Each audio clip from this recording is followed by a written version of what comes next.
Hi guys.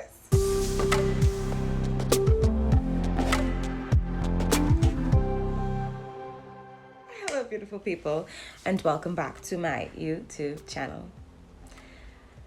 So if you don't know me or are familiar with my face, my name is Matejah and I am an 18-year-old Christian who has no idea what she's doing on YouTube, but God called to create a YouTube channel, so here I am and now I make content. So far it's going pretty good. Welcome to episode 2 of Tay Talks Christian Tea. And if this is your first time here and you have absolutely no idea what I'm talking about, Tay Talks Christian Tea is my newest series where I talk about Christian topics that are not talked about enough in the Christian community. I'm speaking from an unbiased point of view, from a personal point of view, and I just hope that you're here to receive everything that I have to offer. Yes? Cool. So if you haven't checked out episode 1, please go and y'all, I wonder if I that good with media that I could put it up here. Y'all think I could, like, attach the... We can figure it out. We can figure it out. Okay, so, yeah, so life has been pretty busy for me lately. I have been speaking to a few events. And if you happen to see me speaking to events, like, hail me. I'm so sweet, y'all. I'm very nice. I think I'm pretty nice. So I've been pretty busy with that, and God has just been opening doors for me. Pertaining to my purpose, and it's honestly been really hectic in the best way possible, and so I haven't found much time to create content. Matter of fact, I had this video pre-recorded and edited about 2 weeks ago. I had this prepared for y'all and I can't remember what happened. I think the entire video deleted. I don't know, y'all. YouTube off the phone is really, really hard. But God is making a way for that. I ain't gonna say much, but God is definitely creating avenues for that to no longer be our reality. But anyway, let's get straight into Tay Talks the Christian Tea. My topic today is self-love, loving yourself, knowing your worth. I ain't gonna lie, this is a meaty topic. And I say meaty because a lot of us have self-love issues and don't even know it. Some of us are aware, and there are people who are not as aware. Some people think loving yourself is simply loving your body, and so if you love your body, you automatically assume, I love myself. Like, I look in the mirror and I love what I see. You encompass so much more than a body. You encompass a body, a mind, a soul, a personality, a spirit. There's a whole lot of things that come into making you, and your body is just one part of all of that. And so loving your body is just part to loving yourself. Now, my question to you, before I even get started with this, I want y'all to, after I ask this question, pause the video and think about it. Which area of yourself do you not love? Or how many areas of yourself do you not love? There's body, mind, spirit, soul, personality. 5 different areas. That's what I've categorized it as so far. So which area of you do you not love? Pause and think about it. Did you pause and think about it? Being said, now that you have that in your mind, let's get straight into the content. So I'm not gonna lie, loving yourself, and I can speak from a female's point of view because that's the best that I know. As a female, loving myself and growing to love myself, it was hard. It was hard because society told me that beauty looked one way and I did not. And for many other young girls did not always fit the standard of what society said beauty looked like. I'll be really, really honest. I don't know about y'all, but growing up, especially in primary school, beauty was light-skinned, like Conky Joe, light-skinned, yellow. You had to have like long hair, like super long hair. You had to be really small or skinny, have some shape on you, and that was beautiful. That was the idea of beautiful. Mind you, all of these things are beautiful, but it's not the only standard of beautiful. And I don't know who exactly introduced the idea of beauty to me first, whether it was TV shows, because I'm not going to lie. It wasn't until recent we started seeing darker skinned characters in certain TV shows. I grew up watching Disney Channel, and I very rarely saw a black girl, a darker skinned girl, or a brown skinned girl that did not fit the beauty standard as a main character. I think Ant Farm was the first time I saw a black girl leading a Disney show. That's the first time I can remember it. China and McLean.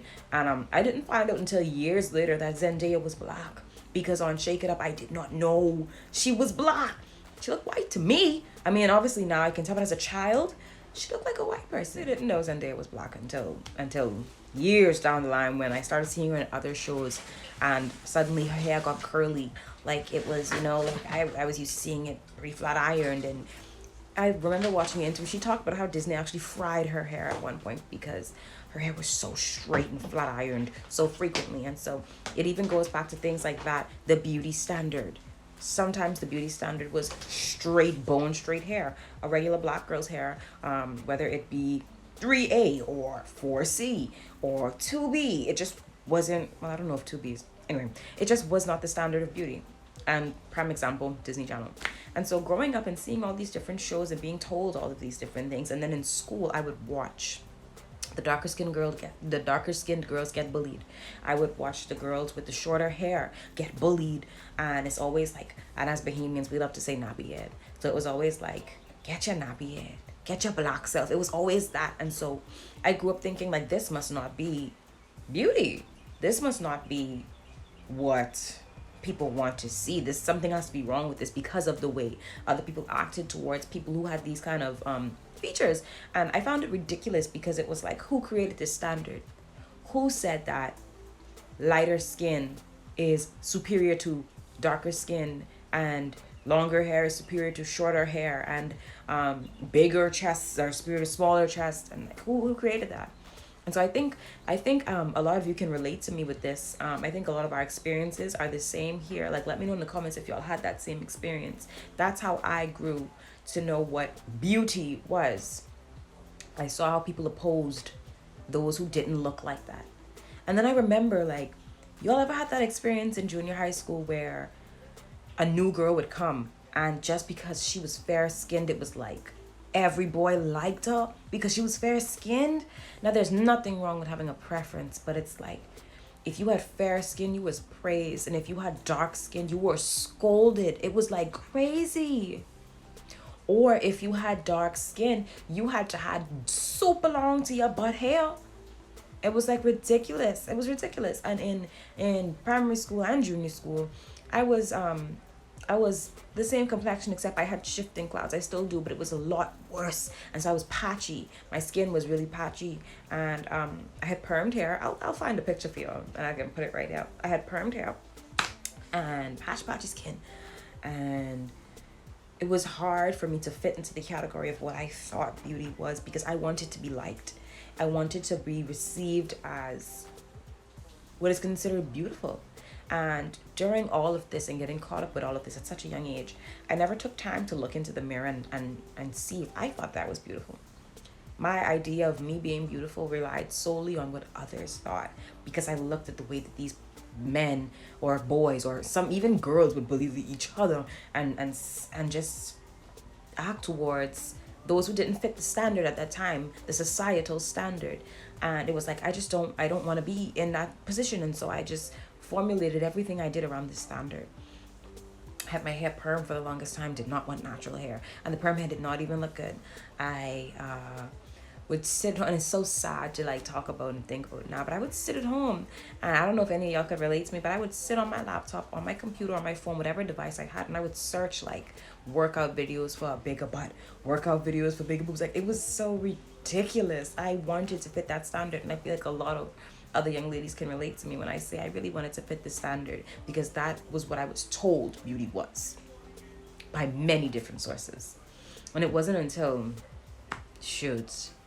about 9th grade that I realized that I don't love my body or my face or my features. I never took time to look at them. When someone called me pretty, I believed that I was pretty because someone else said it, not because I felt pretty. And that's a problem. And that's a big problem. It's a really big problem. The fact that I couldn't even look in the mirror and formulate my own opinion about myself, that had to be focused around this standard, is what a lot of us have to deal with, sadly. I mean, and I can't even imagine how it was for some of the other girls, I mean, shoots, I knew it was hard because I got bullied for my shifting clouds. Imagine the girls who got bullied for the eczema or the acne, the shorter hair. And back then, locks was not in style. So imagine the girls who got bullied because their hair was called dirty because they had locks, or the males who got bullied because they were too short. Because let's be real, let's not double standard it. Males have a beauty standard as well. It's not just about fair skinned, slim, thick women. Men have a realistically a beauty standard to live up to. I mean, it is what it is. Most females would say that they're attracted to a taller man. You know, short men are not necessarily the beauty standard. Same, it goes both genders, you understand? And so it's like, it's ridiculous. It's like, even how do I word this? This is a Christian platform. Even like body parts for males, you have to have a certain kind of a size of a body part in order to be considered attractive. It's so ridiculous to think about now. It's so ridiculous to think about now, but these are the realistic like standards that we face. And when we don't fit into these boxes, people make us think that there's something wrong with us. And because people make us feel that way, it's just like, I don't like what I'm looking at anymore. Somebody pointed out that you were too thick. Why are you so fat? You need to stop eating. And it may not even be that you eat a lot. That may just be your metabolism might have slowed down at a young age, which is completely normal. And then there are the people who shame others for being too skinny. You need to eat more. And it's a family thing too. Y'all like going to get into all your business. It's a family thing too. Y'all know what them family functions, some Thanksgiving dinners. Oh, you solid now. You been eating, eh? Oh, you can put this plate down. You had enough. You ain't full. And then we have the when you can start eating. Put some meat on your bones, man. You don't want nothing else on your plate? Let me put something else on your plate. You want anything to drink? Come. Eat some bread. It's like beauty standards we get hit by beauty standards like left, right. If it's not coming from TV shows, family. If not family, associates. If not associates, peers, schoolmates, teachers. It's like everywhere. Everyone somehow expects you to look a certain way. And it forces you to feel that there's something wrong with the way that you naturally are. But I'm here to tell you that that's not the case. Once you're enough for you, that is all that matters. And it took me a while to learn that. About 10th grade is when I started realizing that I don't like my hair. I don't like my body. And I'll insert a picture of my stature. I'm a very muscular young lady. Okay, I was in athletics for a really long time at a young age, and I'm pretty naturally athletic, and so I had a lot of muscle, and so people would call me Matejah. People would call me all these different names because I was buff. And I'm 4'9". So imagine, 4'11". Imagine that. Imagine little old me. I mean, you ain't there no more. Can't put this away. Anyway. And so that's just like the body part, the body aspect. And I'm going to tell you guys that God does not make mistakes. God did not create you too skinny or too big or too dark or too light, or your hair too short or too long, or your skin too smooth or too bumpy. He didn't create your boobs too small or too big. He didn't create your genitals too small or too big. He didn't do any of that. He didn't make a mistake. He just didn't. And because you don't fit a beauty standard that humans created, does not mean that there's anything wrong with you. Now, if we completely take away the factor of humans and societal beauty standards and all that other influence, and you're just left with you and a mirror, and you still have a problem, that is something that you have to tackle in here, because you're unhappy in here. It's no longer about people. You're just unhappy in here. And for a while, I was unhappy in here. How about my ladies that have hip dips? I know a lot of us hate hip dips. I have hip dips, and I was so, I was distraught about my hip dips for a long time. So I was like, I don't want this. I want this. I want the hourglass, because hourglass is what we're taught is what's beautiful. Is what we're taught is desirable. That is what we're taught by social media and all these other different platforms. And hip dips go against that. Hip dips are the opposite. They kind of go in. And I needed them to I needed to be curvilicious. And y'all, I was not curvilicious. I wasn't. And that caused me to hate me and my body, because like I said earlier, I wanted to fit that standard. And Now I love my hip dips, and it wasn't an easy journey. It wasn't an easy journey. I love my hip dips now, and I love my body now, as far from the beauty standard as it may seem. Because, and I want y'all to hear me clearly, no matter how much you despise your body, there's somebody out there that looks at your body and wishes that they had your body. There's somebody out there that's like looking at you like, wow, like I wish I looked like that. I wish I could fit into like a size 1-2 jeans again.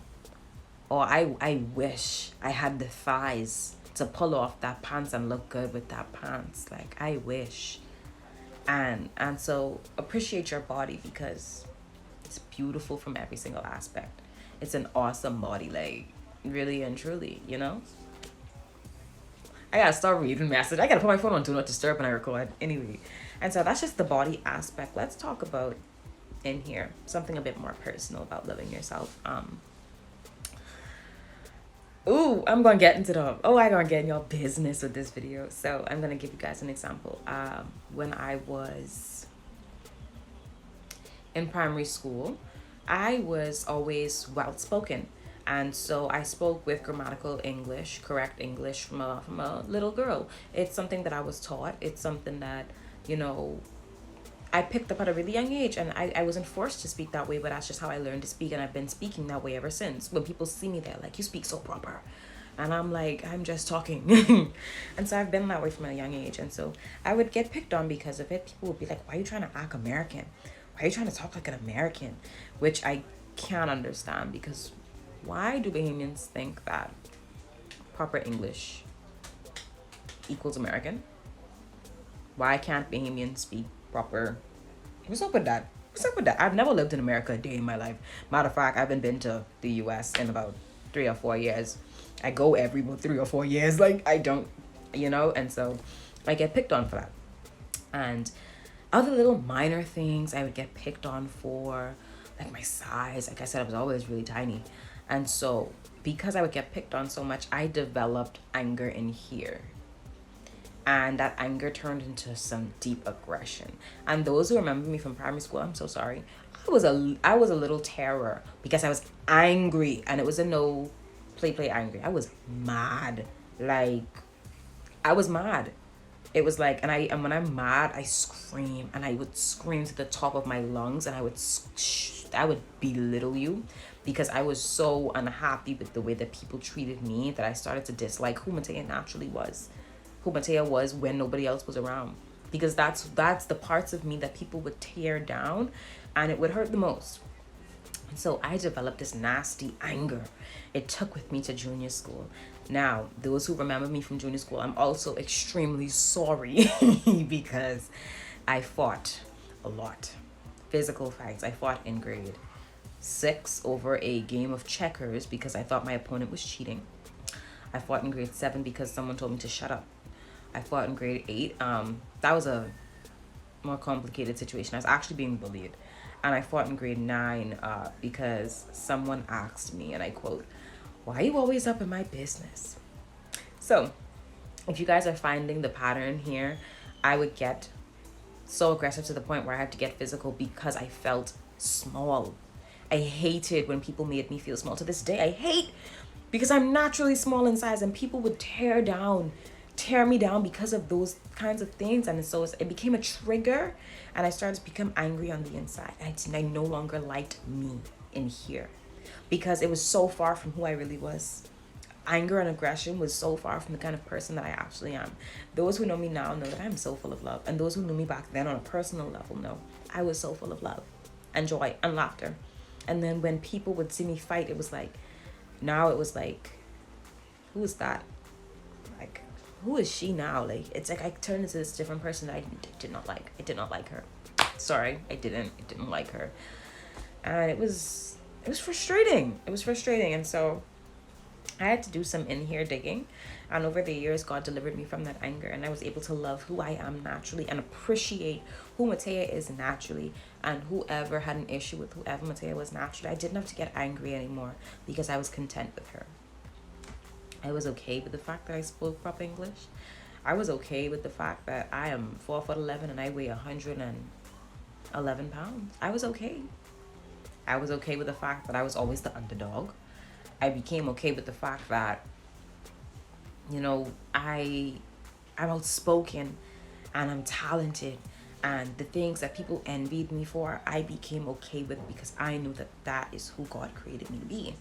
God didn't create me to be angry or judgmental or any of those nasty qualities I picked up because of what people said. It turned me into a person I didn't like and I didn't want to be. And I'm so proud to say that now I'm my authentic self. Wherever I go, I'm authentically me. And I'm not gonna lie, sometimes people still talk. It gets back. Yeah, and so sometimes it's the people closest to you that are gonna try to bring you down. But why is things so? Oof! I gotta clean it. Spicy. But people's perception of you have nothing to do with the image that God created you in, and God said that He created you in a perfect image. All of us do not look the same. And that does not mean that we're not all created in perfect image. Who says perfect has to look one way? Perfect has to be one standard. Perfect has to encompass just one single image. No. I think sometimes we forget that God is so beyond the human mind. And God is so far and so much greater than what we can do with our little puny brains. And so my question to you is, are you going to believe the image or the idea that you're not beautiful based on a societal beauty standard created by humans? Or are you going to believe what the creator of the entire universe said about you and how He created you in His perfect image? Whose opinion do you value more?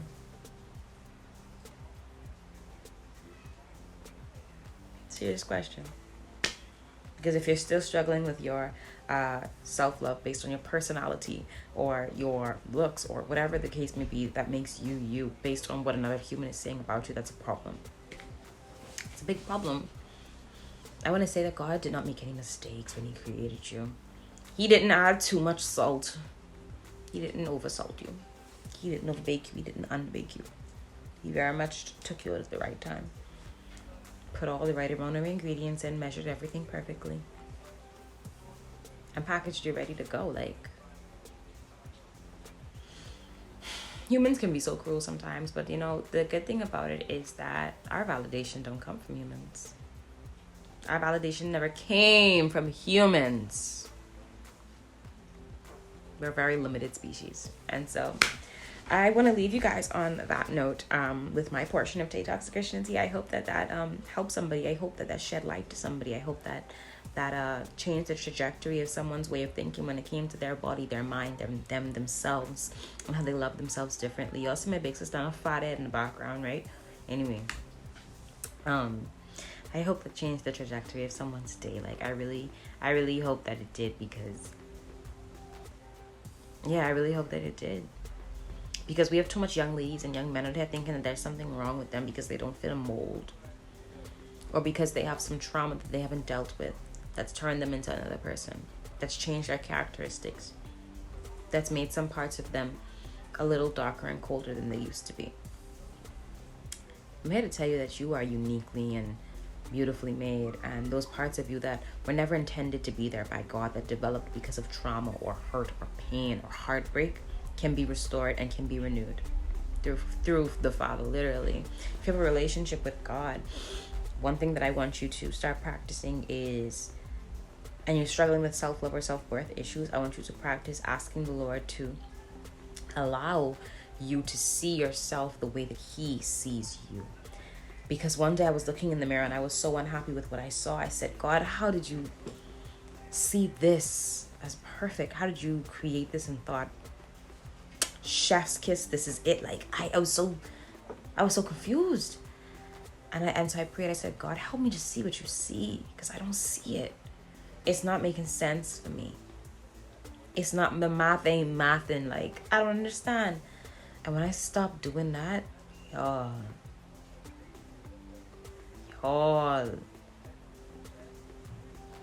God had me stop using filters, because He said that Snapchat is making your lips bigger, it's making your nose smaller, it's making your skin smoother, it's making your eyebrows thinner, and that is not how you look. It's not how you naturally look. I said God said that you're finding yourself more beautiful because Snapchat is minoring, altering minor details because it's fitting you into a beauty standard. And because you want to be a part of the beauty standard so bad, you're finding beauty in what others say beauty is, not what I naturally created you to be. And I stopped using filters. I just say all of that to say, like, when you journey with Christ begins to show you so many things from so many different perspectives that you didn't see before. I see myself in a whole nother light that I never saw myself in 2-3 years ago. I would have never seen a beautiful image when I looked into a camera that had no filter. I would not have seen beauty. I would have been like, I would have been like, let's add a filter over it, you know?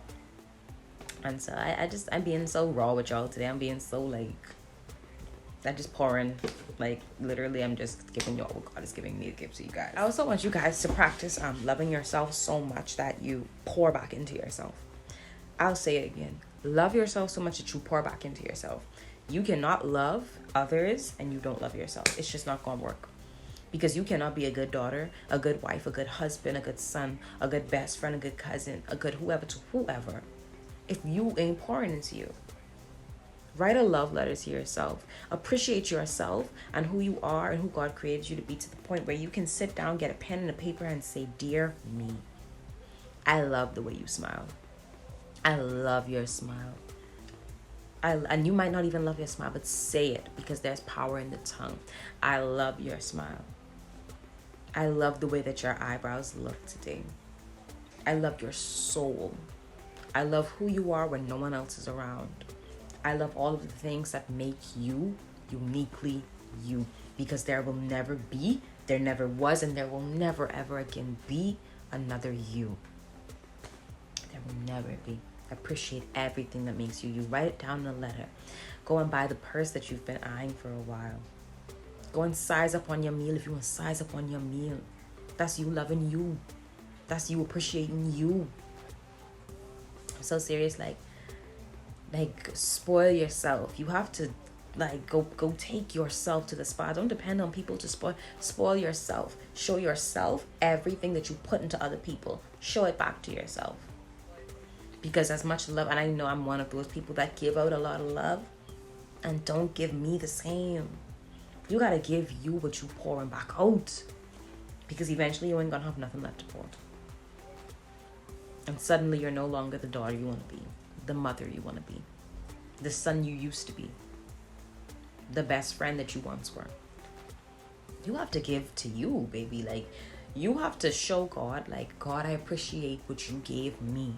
I appreciate all of this, and I'm loving up on it because you gave it to me, and I don't want to just underappreciate it like it ain't a gift, because you are a gift. Your mind, your soul, your body, it's a gift. Don't underappreciate it. Give yourself the love you give back. Now, I know some of us have girlfriend and boyfriend, and it's go and buy all these expensive things, and is make sure this person good, and oh, if my boyfriend having a bad day, go and buy him, and we gonna do this and we gonna do that, and we gonna watch a movie. When you having a bad day, you just sit in bed and you cry all day. Do you give you what you give out? Food for thought. I just want to say that if you're struggling with self-love issues, please understand that what others have to say is so meaningless. It's so meaningless. Who you are in here, that's the meat of who you are. Who you are when nobody else is looking and it's just you and God, that's who you need to work on. That's who you need to love. When there's no influence of friends, no drinking, no drugs, no, just you, sober, God, no outside influences, no marijuana, no none of that. Who are you when it's just you and God?